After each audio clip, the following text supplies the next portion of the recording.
السلام علیکم ورحمۃ اللہ وبرکاتہ۔ عزیز طلباء و طالبات، یہ میرے سامنے یونیک نوٹس ہے اور اس کا سوال نمبر 7 ہے۔ میرے پاس پیج نمبر ہے 175۔ خطبہ حاجت الوداع کے اہم نکات تحریر کریں۔ تو یہ سوال بھی آ سکتا ہے، اہم سوال ہے۔ ویسے یہ وہی ہے جو آپ پہلے پڑھ آئے ہیں، جو حقوق العباد کی ہم نے لسٹ بنائی تھی نا، سوال نمبر 1 اور 2 اکٹھا پڑھا تھا، اس کے اندر ساری باتیں آ گئی، یہاں پر مختصراً ذکر کی گئی ہیں بس۔ تو ہم ایک نظر ان کو دیکھ لیتے ہیں۔ سوال نمبر 7، خطبہ حاجت الوداع کے اہم نکات تحریر کریں۔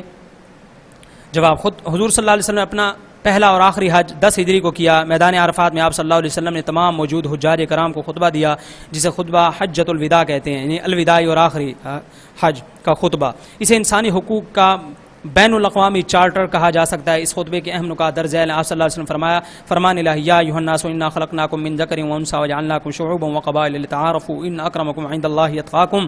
سورۃ الحجرات آیت نمبر 13۔ اے لوگو، یقیناً ہم نے تمہیں ایک مرد اور ایک عورت سے پیدا کیا، تمہارے خاندان اور قبیلے بنائے تاکہ تم آپس میں کی پہچان کر سکو۔ یقیناً اللہ تعالیٰ کے نزدیک تم میں سے زیادہ عزت والا وہ ہے جو تم میں سے سب سے زیادہ پرہیزگار ہے۔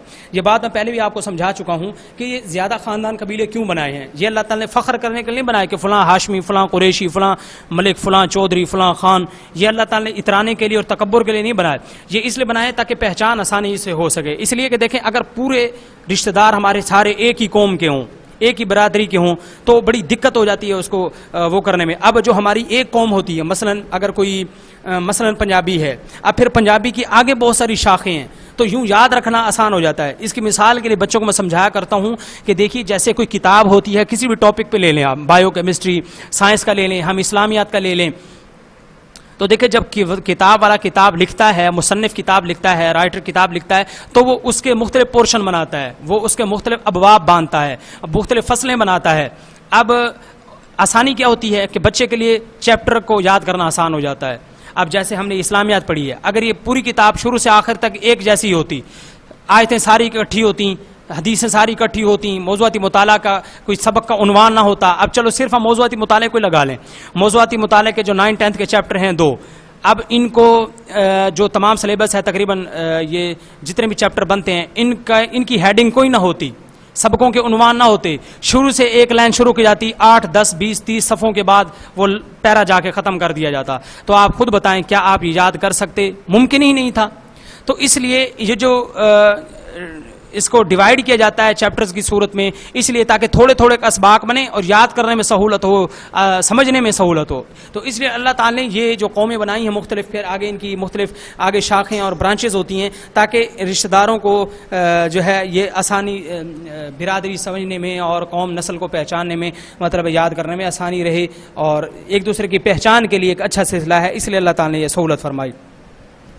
اچھا، آگے دیکھیں، قرآن کریم کی آیت کی روشنی میں فرماتے ہیں کہ اس آیت کی روشنی میں آپ صلی اللہ علیہ وسلم نے فرمایا، کسی عربی کو اجمی پر اور کسی اجمی کو عربی پر کوئی فوقیت نہیں، کسی کالے کو گورے پر اور کسی گورے کو کالے پر کوئی فضیلت نہیں، برتری اور فضیلت کا معیار صرف تقویٰ ہے۔ فرمان رسول صلی اللہ علیہ وسلم، آپ صلی اللہ علیہ وسلم نے خطبہ حج الوداع میں ارشاد فرمایا، لوگوں تمہارا رب ایک ہے، سارے انسان آدم کی اولاد ہیں، اور آدم کی حقیقت اس کے سوا اور کیا ہے کہ وہ مٹی سے بنائے گئے۔ اب فضیلت اور برتری کے سارے دعوے، خون و مال کے سارے مطالبے، سارے انتقام میرے پیروں تلے روندے جا چکے ہیں۔ قتل کی سزا آپ نے فرمایا کہ لوگوں قتل عمد کا قصاص لیا جائے گا، جان بوجھ کر جو قتل کیا جائے گا اس کی سزا یہ ہے کہ اس کو قتل کیا جائے گا، قاتل کو۔ قتل غیر عمد وہ ہے جس میں کوئی لاٹھی یا پتھر لگنے سے ہلاک ہو جائے، صورت میں 100 اونٹ دیت مقرر ہے، جو اس سے زیادہ طلب کرے گا وہ زمانہ جاہلیت کے لوگوں میں سے ہوگا۔ گمراہی، حضور نے فرمایا، لوگوں دیکھو میرے بات کہیں گمراہ نہ ہو جانا کہ آپس میں ہی گردنیں مارنے لگو، دیکھو میں نے حق پہنچا دیا ہے، پس اگر کسی کے پاس امانت رکھوائی جائے تو اس بات کا پابند ہے کہ امانت رکھوانے والے کو امانت واپس کر دے۔ تمام سودی کاروبار آج سے ممنوع قرار پاتے ہیں۔ میراث، حضور نے فرمایا، لوگوں اللہ تعالی نے میراث میں ہر وارث کا جداگانہ حصہ مقرر کیا ہے، اس لیے وارث کے حق میں 1/3 سے زائد میں کوئی وصیت جائز نہیں۔ جان لو، لڑکا اس کی طرح منسوب کیا جائے گا جس کے بستر پر وہ پیدا ہوا، اور جس پر حرام کاری ثابت ہو اس کی سزا سنگ ہے، یعنی پتھر مطلب سنگسار کیا جائے گا۔ شادی شدہ کا یہ حکم ہے۔ قرض اور جرم، حضور نے فرمایا، لوگوں قرض قابل واپسی یا عاریتاً لی ہوئی چیز، یعنی جو استعمال کے لیے مانگی جاتی ہے، جیسے ہم کہتے ہیں یار تھوڑی دیر کے لیے موٹر سائیکل دینا، میں نے چوک پر جانا ہے، تو یہ جو مانگ کر یا کوئی پین پینسل کسی نے لیا ہے، بک لی ہے پڑھنے کے لیے، تو وہ واپس کرنا ضروری ہوتا ہے۔ تحفے کا بدلہ دینا چاہیے، اور جو کسی کا ضامن بنے تو اسے تاوان ادا کرنا چاہیے۔ اس کا مطلب یہ ہے کہ جیسے ہم کہتے ہیں کہ یار اس نے میرا قرض دینا ہے، تو ہم بیچ میں ضامن بن جاتے ہیں، یار کوئی بات نہیں، دے دے گا 2 دن تک دے دے گا، اس نے نہ دیا تو میں دوں گا، تو آپ نے فرمایا کہ جو ضامن بنے پھر وہ دے۔ اگر وہ نہیں دیتا تو اصل بندہ.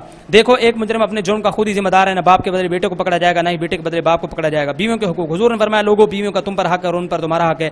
بیوی پر تمہارا حق اتنا ہے کہ وہ تمہارے بستر کو کسی غیر مرد سے آلودہ نہ کریں.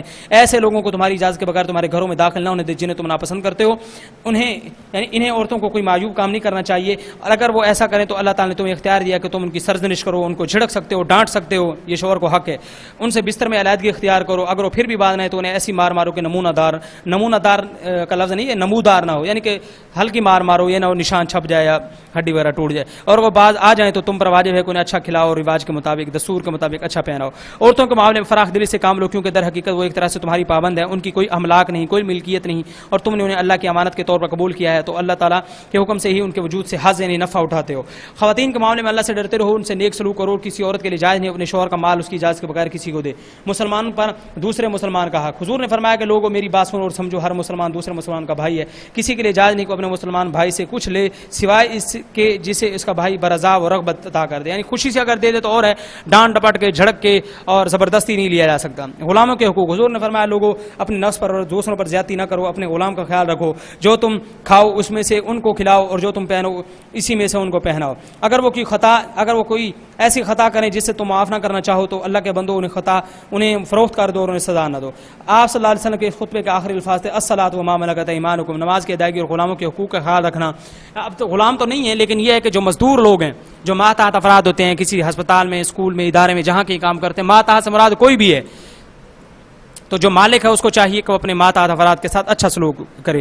دعوت و تبلیغ, آپ صلی اللہ علیہ وسلم فرمایا کہ جو لوگ یہاں موجود ہیں یہ تمام باتیں ان لوگوں تک پہنچائیں جو یہاں موجود نہیں, شاید وہ تم سے زیادہ یاد رکھنے والے اور آگے پہنچانے والے ہوں. اس لیے فرمایا فلیبلغ الشاہد الغائب, پس جو حاضر ہے اس تک میری تعلیم پہنچا دے جو یہاں نہیں. تو عزیز طلباء یہ سوال نمبر 7 آ گیا. اچھا اس کے بعد ایم سی کیوز ہیں. یہ ایم سی کیوز اگر آپ نے سوال یہ سارے اچھی طرح یاد کیے ہوں گے, ایم سی کیوز آپ 1 منٹ سے پہلے حل کر لیں گے. پھر بھی آپ کو کوئی دقت محسوس ہوتی ہے تو آپ ایم سی کیوز ہم سے پوچھ سکتے ہیں, واٹس ایپ نمبر آپ کے پاس موجود ہے.